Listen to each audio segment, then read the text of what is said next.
Hello students, welcome to our special revision session. Exams pass aa rahe hain na, right?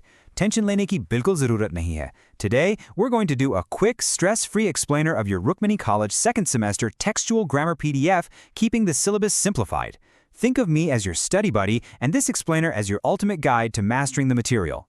We're going to break down every single topic from your syllabus so you can walk into that exam hall feeling absolutely super confident. Chalo, let's get started. So to make this massive syllabus really easy to memorize, we've divided it into 5 logical buckets. We've got essential grammar rules, sounds, spellings, and vocabulary, sentence structure simplified, writing skills and formats, and finally, soft skills for life. Section 1. Essential Grammar Rules, the Foundations. Let's start with determiners and adjectives and see exactly how they work together to support nouns. Adjectives describe nouns, right? They tell us about the quality or state, like saying someone is weak, or maybe asking for that blue dress. They can also be quantitative, telling us how much, like 5 cars. Determiners, on the other hand, come right before nouns to add specific clarity. Think of articles like a and the, or words like some, any, and each. So the absolutely crucial point here is that while an adjective describes the noun, a determiner clarifies exactly which noun or how much of it we're actually talking about. Now, these basic rules also affect spelling shifts, and ये बहुत important है exam के लिए. Words often transform depending on their role in a sentence. Take advice with a C. That's a noun, but if you want to use it as an action, a verb, it suddenly becomes advice with an S.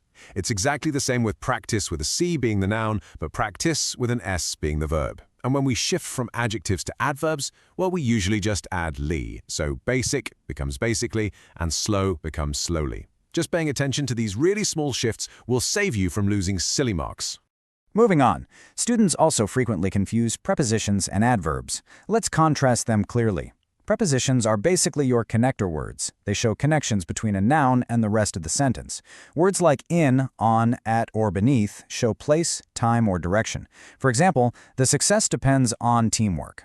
Adverbs, however, modify verbs, adjectives, or even other adverbs to show manner, time, frequency, or degree. Words like slowly, here, often, or extremely. Remember, a preposition always needs an object to connect to, while an adverb just modifies an action or description. Section 2. Sounds, spellings, and vocabulary. First up in this bucket, British versus American spellings. Historical and cultural differences created these variations over time. In India, we traditionally follow British English, but with the internet, American spellings are literally everywhere. Notice the patterns. British uses R like in color or honor, while American drops the U for color and honor. British uses RE as in center and theater, whereas American uses ER like center. Also, watch out for the double L in British words like traveling, which is just a single L in American English. The golden rule for your exam, just stick to one consistent style throughout your paper. Don't mix them up.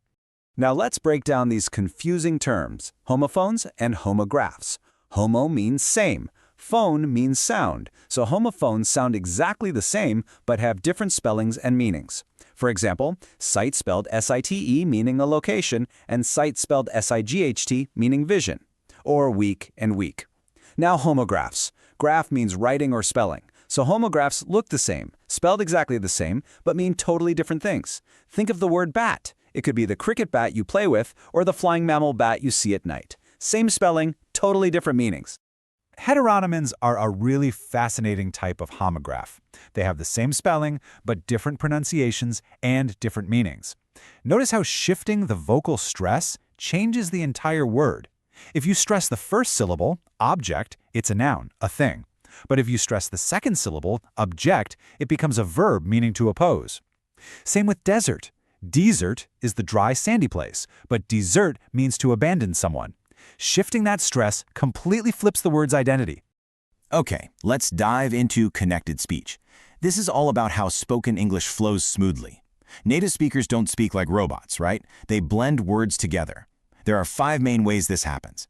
Catenation is linking the last consonant of one word to the first vowel of the next, like saying turn off as turn off. Intrusion is adding an extra sound, like slipping a w sound between go on so it sounds like go on. Elision is dropping sounds entirely, like dropping the T in next day. Assimilation is blending sounds to make a new one, like don't you sounding like don't ya. And gemination is twinning sounds, where a word ending in a consonant meets a word starting with that exact same consonant, like big game. You just hold the G a little longer instead of saying it twice. Intonation is basically the music of the English language. It's the variation in our vocal pitch that adds melody and clarity to what we mean. Notice how our pitch falls at the end of a command or a statement, like shut the door. The pitch goes down. But for a question where we want a yes or no answer, the pitch actually rises. Do you know her? The voice goes up at the end. Getting this right changes you from sounding flat and robotic to sounding fluent and expressive. Before we leave the vocabulary section, let's highlight this crucial difference for the exam: acronyms versus initialisms.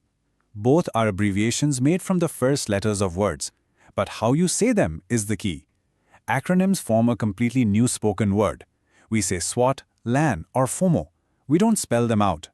Initialisms, however, are just the individual letters read out loud one by one. You say USA, SMS, or DNA. You don't try to pronounce DNA as Dana. Samajh gaye? It's a simple rule, but very scoring. Section 3. Sentence Structures Simplified. Let's rapidly list the building blocks or constituents of a sentence. The subject is the doer, the person or thing acting. The verb is the action or state of being. The object receives that action. The predicate is basically everything in the sentence except the subject, which is usually the verb plus the object. A clause is a group of words that has both a subject and a predicate. It can be main or subordinate. A phrase, however, is just a group of related words without a subject-predicate combo. And an adjunct just adds extra non-essential info, like time or place. Knowing these pieces helps you build the puzzle. Now let's look at how we combine those clauses. Let's differentiate these clearly for your exam. Simple sentences have exactly one main clause. Ronnie is a teacher. Boom. Done.